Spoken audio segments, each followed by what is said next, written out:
মহিষ ও ভেড়ার মাংস ও দুধ গরু ও খাসির মাংস ও দুধের চেয়ে স্বাস্থ্যসম্মত। নিজেদের গবেষণা তুলে ধরে বাংলাদেশ প্রাণী সম্পদ গবেষণা কেন্দ্রের বিজ্ঞানীরা জানাচ্ছেন, মহিষ ও ভেড়া পালনে শুধু পুষ্টির চাহিদা পূরণ নয়, আর্থিকভাবেও তুলনামূলক বেশি লাভের সম্ভাবনা রয়েছে খামারিদের। মাঝার মিলনের রিপোর্ট, ছবি তুলেছেন মিন মঞ্জুরুল ইসলাম। মহিষের মাংসকে গরুর মাংস হিসেবে চালিয়ে দেওয়ার অভিযোগ ওঠে মাঝে মধ্যেই। ক্রেতা ঠকানোর এই উদ্যোগে মাংস ব্যবসায়ীরা লাভ করছেন ঠিকই, কিন্তু স্বাস্থ্যগত দিক থেকে হয়তো লাভবান হচ্ছেন সেসব ভোক্তারা।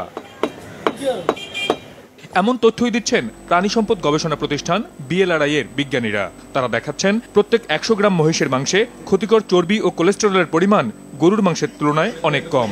অন্যদিকে দরকারি ভিটামিন ও খনিজ অংশের পরিমাণ গরুর মাংসের তুলনায় অনেক বেশি মহিষের মাংসে।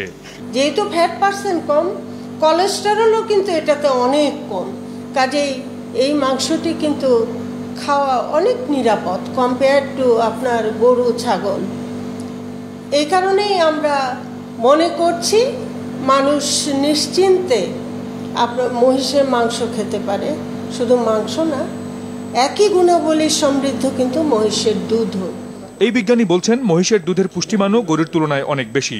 চর্বির পরিমাণ বেশি হওয়ায় তা থেকে দুগ্ধজাত পণ্য তৈরি অনেক বেশি লাভজনক। তাই মাংস কিংবা দুধের জন্য খামারি পর্যায়ে গরুর তুলনায় মহিষ পালন অনেক বেশি লাভজনক। কারণ বেশি ওজনের মহিষের রোগ প্রতিরোধ ক্ষমতা বেশি, গরুর তুলনায় একই বয়সের মহিষ মোটা তাজাকরণ সম্ভব এবং তা থেকে অনেক বেশি মাংস পাওয়া যায়। মাত্র 3 মাস ফ্যাটেনিং কার্যক্রম করে যে মাংস আপনি পাবেন, যার কোয়ালিটি কিন্তু অনেক বেটার আপনার ইসের চেয়ে, গরুর চাইতে। BLRI এর আরেক বিজ্ঞানী কাজ করছেন ভেড়া নিয়ে। তিনিও দেখাচ্ছেন, ক্ষতিকর চর্বি ও শরীরের জন্য দরকারি পুষ্টি উপাদানের ক্ষেত্রে খাসি কিংবা ছাগলের তুলনায় ভেড়ার মাংস মানুষের জন্য অনেক বেশি পুষ্টি সমৃদ্ধ ও স্বাস্থ্যকর। খামার পর্যায়ে ছাগলের চেয়ে ভেড়ার উপযোগিতা অনেক বেশি বলেও তার দীর্ঘ গবেষণায় প্রমাণিত হয়েছে, এমন দাবি তার।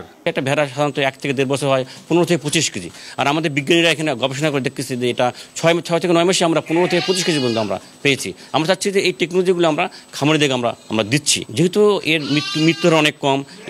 প্রতিবারে দেখা যায় যে 2 থেকে 4টা পর্যন্ত সর্বোচ্চ 5টা বাচ্চা দেয়। এই জন্য আমরা চাচ্ছি যে খামারিরা বেশি আগ্রহী হচ্ছে।